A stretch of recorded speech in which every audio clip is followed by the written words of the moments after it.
Mereka ini sebenarnya masih berumur 24 sama 25 tahun.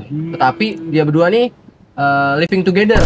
Waktu masih kuliahnya itu dia kayak ngerasa asik nih. Ini kayak kalau gua sama pasangan gue, karena ya pihak ketiganya itu pasti setan. ini takutnya Awal-awalnya mungkin deket-deket kayak gini, Asik. ngobrol-ngobrol.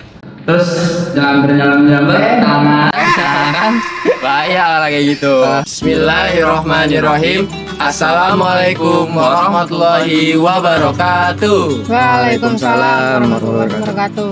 Halo Bala Muda, Halo Sobat Lebah. balik lagi bersama kita di Ngobrol Perkara Islami bersama Yuska dan juga partner Gua Yasin dari Lidah Lebah Production House.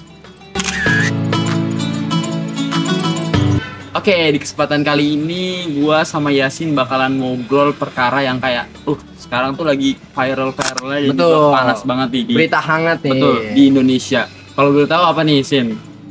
Beritanya itu tentang kasus mutilasi. Waduh, Seorang pasangan oleh pasangannya sendiri. kira-kira itu tuh disebabkan oleh apa ya, kayak adanya mutilasi? Kan nggak mungkin mutilasi itu terjadi karena nggak ada masalah. Nah, pasti ada beberapa masalah. Sebelum itu perlu tahu dulu nih Yuska ya namanya ya. Yeah. Yuska perlu tahu dulu kalau mereka ini sebenarnya masih berumur 24 sama 25 tahun. Tetapi dia berdua nih living together. Yuska tahu living together. Oh iya, buat Bala Muda ataupun sahabat lebah yang belum tahu apa itu living together. Jadi living together itu berasal dari bahasa Inggris ya. Kalau misalnya living together itu berarti tinggal bersama. Nah, tinggal bersama ya. Betul. Dimana tinggal bersamanya ini belum terikat sesuatu yang sah, baik secara agama ataupun secara negara, betul. negara gitu. Tapi Kalau Yasin sendiri gimana nih? tapi entah kenapa katanya ada desas-desus kalau mereka ini emang udah terikat hubungan, tapi itu belum bisa dipastikan sih kebenarannya. Oh, yang kabarnya itu kalau misalnya mereka itu udah melakukan atau melaksanakan nikah siri. Iya, Nah, betul. ternyata setelah di cross check oleh pihak negara, ternyata mereka belum yang namanya melangsungkan nikah siri tersebut. Betul. Iya. Terus kalau menurut Yasin, apa aja sih yang menyebabkan kayak living together tuh sekarang dinormalisasikan oleh kebanyakan masyarakat atau generasi muda nih? Oke, kalau menurut gua kayaknya itu bermula dari ini deh, mahasiswa-mahasiswa yang ngerantau. Oh. Soalnya kan mahasiswa-mahasiswa ngerantau itu kan udah pasti ngekos ya. Dimana kalau dia ngekos dan rantau jauh dari rumahnya, itu kan otomatis jauh dari pengawasan orang tua kayak gitu. Nah, mungkin itu bisa menjadi ibaratnya apa ya? Awalan rasa kayak pengen deh penasaran gitu buat tinggal sama orang lain kayak gitu. Mungkin awalnya dia ngerasa nyaman sama tinggal mungkin masih satu jenis kelamin lah kayak gitu sama teman sesama perempuan, tapi entah kenapa pas dia udah punya pasangan waktu masih kuliahnya itu dia kayak ngerasa asik nih, ini kayak kalau gua sama pasangan gue yang mana itu sebenarnya nggak baik kan kayak gitu. Kalau menurut Yuska gimana? Kalau menurut gue sendiri sih kayaknya kalau dari sisi perempuannya sendiri tuh ada kurangnya peranan seorang ayah. Karena kalau misalnya anak perempuan itu sudah mendapatkan hak ataupun rasa apa ya, kepedulian dari ayahnya tuh, mereka nggak bakalan nyari rasa peduli dari pasangannya. Nah, biasanya kalau yang gue temuin tuh kayak seorang wanita tuh kayak pengen sleep callan sampai malam lah, ataupun dikit-dikit ketemu, dikit-dikit apa itu karena dia nggak punya apa ya, nggak punya pegangan adanya rasa kepedulian yang ditimbulkan oleh diberikan dari ayahnya. Makanya dia apa ya, nyari kayak gimana sih gue harus pengen dapat rasa kasih sayang itu dari laki-laki. Nah, karena dia nggak tahu kalau misalnya anak perempuan tersebut misalnya udah diperhatiin sama ayahnya udah aware, mesti apa ya, anak perempuan itu tuh ngerasa kayak gue nih dilindungi nih sama ayah. Ada gitu. yang ngejaga nih, ada pengganti peran ayah gue nih. Betul, gitu sih. Tapi menurut Yuska nih, kira-kira kenapa sih, kan sebenarnya kita udah tahu ya kalau sekedar pacaran pun emang udah dilarang. Betul. Apalagi emang langsung tinggal bareng satu atap kayak gitu kan. Tapi menurut Yuska, kenapa sih Islam ini sampai melarang kita buat kayak living together deh? Kita ngomongnya langsung living together ya, jangan pacaran. Kenapa sih Islam sampai ngelarang banget kita buat living together? Oke, jangankan living together ya. Sesuatu hal yang zina itu termulai itu dari hal-hal yang kecil. Kayak misalnya kita tuh biasa menormalisasikan kayak nggak harus ketemu. Sebenarnya kita by chat aja itu sebenarnya udah zina. Apalagi kalau misalnya chat kita itu misalnya nih, gua punya chatan sama orang lain. Nah, misalnya lu pengen lihat chatan gua dengan cewek itu. Nah, gua nggak membolehkan. Itu sebenarnya jatuhnya privasi juga. Betul. Tetapi itu salah satu bentuk dari zina. Karena itu kan kita bersembunyi ya. Ya. Ada hal-hal tertentu dan tujuan-tujuan tertentu nih kayak gitu. Apalagi gimana ya, derajat ataupun kodrat seorang wanita itu kayak tinggi gitu loh. Nah, apa ya, ketika kita kalau misalnya perempuan itu apa ya, hal yang sangat intim gitu bahasanya. Karena kan kayak ya mereka yang akan memberikan generasi penerus gitu. Sangat dijaga kan perempuan derajatnya di dalam Islam. Selalu dijaga gitu. Apalagi kayak sekarang banyak banget pergaulan bebas di mana-mana. Jadi kayak apa ya? Sekarang tuh kalau misalnya kita nggak ngikutin tren ataupun kita nggak ngikutin apa tuh kayak ngerasa kayak oh kita nih kudet atau ketinggalan. Bahkan kita sendiri tuh kayak minder, kayak kita nongkrong nih semuanya pada misalnya ngechat apa bareng sama cewek, kita ini sendiri, kita iri atau gimana. Bahkan itu pun kita sering ngeledekin ya kalau kayak gitu. Padahal belum tentu hal yang kita lakukan itu salah. Betul. Nah kalau Yasin sendiri ini gimana? Menurut gua ya kenapa sebenarnya living together ini dilarang, karena emang dirasa nggak ada keuntungannya. Karena sebenarnya seorang anak muda ya, anak remaja itu emang masih perlu dipantau orang tua sebenarnya Yus, menurut gua. Soalnya kayak ya masih apa ya, masih susah diatur lah, masih sibuk nyari jati dirinya, kayak masih luntang-lantung, masih nggak bisa ngontrol emosi. Makanya kenapa gue bilang masih perlu pantauan orang tua. Karena kalau misalkan tinggal sama orang lain, bahkan sekedar ngekos sendiri pun yang nggak tinggal sama lawan jenis itu udah bisa ada kemungkinan terburuknya, kayak jadi sering keluar malam kah, ataupun kayak sekedar main-main gak jelas kayak gitu sih. Kenapa menurut gua Islam melarang kita buat living together, apalagi belum muhrim kan gitu. Oh iya nih, gue jadi inget sama salah satu hadis yang menyebutkan kalau misalnya ada bunyinya kayak gini. Apa tuh? La yahuluna ahadukum bimratin fa inna salisuha asyaiton. Asik. Apa tuh artinya? Janganlah di antara laki-laki itu berholot kepada wanita ya. Karena di antara keduanya itu mesti pihak ketiganya itu setan. Jadi jangan sampai di antara kita tuh cuman berkumpul berdua, misalnya laki-laki ataupun perempuan. Dari hal-hal yang paling kecil lah, misalnya dari naik motor ataupun misalnya makan bareng dan lain-lain, karena ya pihak ketiganya itu pasti setan. Ini cakepnya. Deket-deket kayak gini, ngobrol-ngobrol, terus nyamber kan bahaya lah kayak gitu. betul. Habis itu apalagi ya, kalau misalnya menurut Yasin tuh apa ya, faktor-faktor yang menyebabkan kayak orang-orang tuh banyak banget nih, apalagi kayak generasi muda yang kayak menormalisasikan living together tuh apa sih? Menurut gua sebenarnya kenapa orang ataupun kita bisa bilang anak remaja, anak seumuran kita, anak sebaya kita ya, kenapa mereka jadi banyak yang menormalisasikan hal si living together ini? Menurut gue itu karena media, Yus.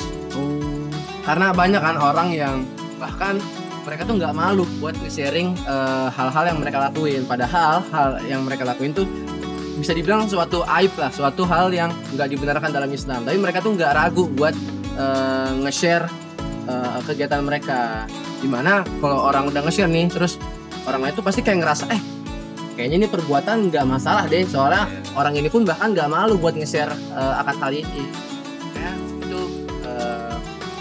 yang ngebuat stigma si living together ini tuh kayak udah hal normal aja di zaman sekarang.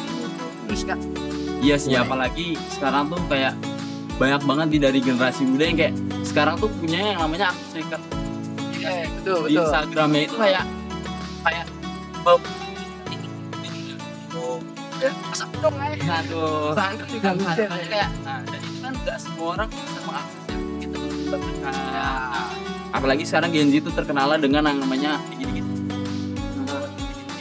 Kalau nggak update satu pun kayak ini dibilangnya kuno lah, kudet lah kayak gitu. Jadi kayak kebebasan kita ya tadi, apalagi adanya kebebasan sekarang dalam bermedsos, kayak apa aja tuh dinormalisasikan gitu. Mau lu ngupload konten apa, walaupun sekarang udah ada apa ya, terrealisasikan kayak dari pemerintah Indonesia sendiri kayak ngelarang adanya pihak sensor-sensor dan lain-lain, tapi itu tuh belum diterapkan di media, hanya diterapkan di kayak misalnya TV, televisi ataupun di bioskop. Nah sedangkan kayak konten-konten yang mungkin itu jatuhnya kayak apa ya, berbau apa ya, sensitif tuh masih kayak dinormalisasikan gitu. Padahal yang media-media itu lebih mudah diakses daripada TV dan bioskop ya. Kayak harus membayar mahal kan, kalau kita ke bioskop apa sih mahal ya. Iya, bayar tiket dulu. Kayak akses mudah, kayak ya udah buka HP lu sambil tidur aja kayak ngeliat cak juga deh, gitu kan. Apalagi sekarang banyak banget kayak nggak tahu ya kenapa seiring berjalannya waktu tuh kayak zaman yang dulu tuh pengen diulang lagi.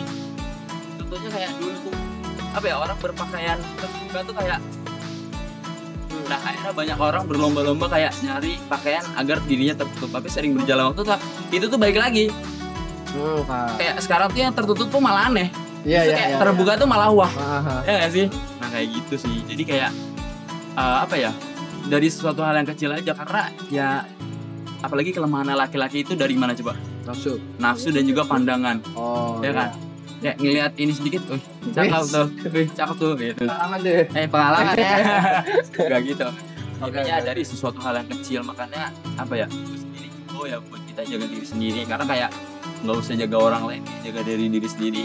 Ya insya Allah orang lain pun bakalan jaga gitu, terjaga. Itu berarti bisa termasuk ke self control mungkin. Betul, ya Yus. Self control. Ngomong-ngomong nih soal self control. Gimana? Sebenarnya dalam Islam pun ya udah dihimbau buat manusia itu bisa self control. Ibaratnya kayak mengendalikan diri sendiri lah. Soalnya menurut gue pun kasus si Alpi tadi, kasus pembunuhannya itu kan, dia itu kayaknya alasan dia ngemutilasi si pacar itu, tau gak ya sih? Apa itu? Setahu gue ya itu gara-gara dia itu emang udah beberapa tahun tuh sering konflik. Yang kedua karena adanya rasa kecemburuan apa kayak gitu. Nah padahal kan yang kita rasa kayaknya itu hal yang remeh lah buat jadiin alasan seseorang membunuh seseorang kayak gitu. Makanya itu wah, kayaknya ada hilangnya self control dari si pelakunya ini. Soalnya sebenarnya self control itu udah dihimbau dalam Al-Quran surat An-Nazi'at ayat 40 sampai 41 kayaknya deh. Apa tuh Bu? Yang artinya itu, adapun orang yang takut akan kedudukan Robnya dan menahan diri dari keinginan hawa nafsunya, maka sungguh surgalah tempat tinggalnya. Kayak gitu. Sebenarnya makanya kalau orang pengen dia menjadi manusia yang baik di mata Allah, sebenarnya cukup self control aja sih. Iya, dosen gue pun menjelaskan kayak gitu, kayak gimana setiap malam tuh kita harus sebelum tidur tuh kayak coba muhasabah diri, kayak apa aja sih kesalahan atau kekurangan kita yang kita lakukan satu hari ini. Oh, cukup di harinya dulu aja. Di hari ini dulu aja, dimulai dari hal kecil gitu. Kalau nggak usah jauh-jauh kita melakukan hal-hal yang wajib dulu, contohnya sholat 5 waktu.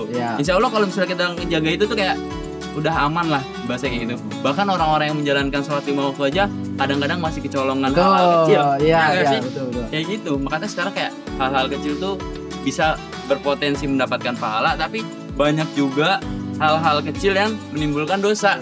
Kayak gitu. Apalagi kayak buat apa ya, buat bala muda ataupun sahabat lebah. Kalau misalnya di zaman-zaman sekarang atau saat-saat ini pada sedang mencari pasangan, kayaknya stop dulu deh. Karena kayak lebih baik kita apa ya, muhasabah diri, memperbaiki diri gitu kan, untuk ya nanti kita ke depannya gitu kan, karena kan kita nggak tahu jodoh kita itu kayak gimana. Nah ada juga nih disebutan dari ayat Al-Quran tuh, atau ibin ditoyibat, laki-laki yang baik itu akan untuk perempuan yang baik juga. Nah insya Allah kalau misalnya bala muda ataupun sahabat lebah sendiri udah mempersiapkan dirinya dengan baik, insya Allah bala muda ataupun sahabat lebah sendiri bakalan mendapatkan yang sefrekuensi ataupun sederajat. Amin. Jadi kayak ya udah, jangan stop normalisasi apa itu living together, dimulai dari hal-hal kecil gitu. Kalau misalnya bala muda misalnya udah ngerasa pergaulan bala muda nih kayak ini udah kayaknya udah nggak ini, lebih baik udah mulai melenceng kanan kiri atas bawah enggak gitu, mending bala muda stop. Kayak dunia ini sementara, akhirat selamanya. Itu dia kata-kata dari Yuska hari ini. Jadi dia mungkin sedikit kesimpulan atau saran dari gua yang bisa gua sampaikan ke Bala Muda ataupun Sobat Lebah, dimanapun kalian berada, jauhi perbuatan-perbuatan yang bisa memicu hal-hal seperti mutilasi yang sedang kita bahas kali ini, karena sebenarnya kasus-kasus kayak gitu timbul dari hal-hal kecil seperti kita kayak sedikit melebihkan interaksi kita ke lawan jenis, ataupun kayak kita kita nyobain hal-hal baru yang sebenarnya hal-hal baru itu suatu hal yang dilarang oleh Allah Subhanahu wa taala. Kayak gitu. Mungkin sedikit dari gue kayak gitu, Yus. Ada konklusi dari Yus gak? Ya intinya kalau buat gue sendiri, buat teman-teman Bala Muda atau Sobat Lebah itu kayak dimulai dari diri sendiri gitu. Karena segala sesuatu tuh dimulai dari diri sendiri. Betul. Yang bisa mengatur atau memanage waktu Bala Muda, yang bisa mengatur pergaulan. Intinya yang tahu diri kita sendiri tuh ya kita sendiri gitu. Orang lain tuh ya tahu cuman secara garis besar aja.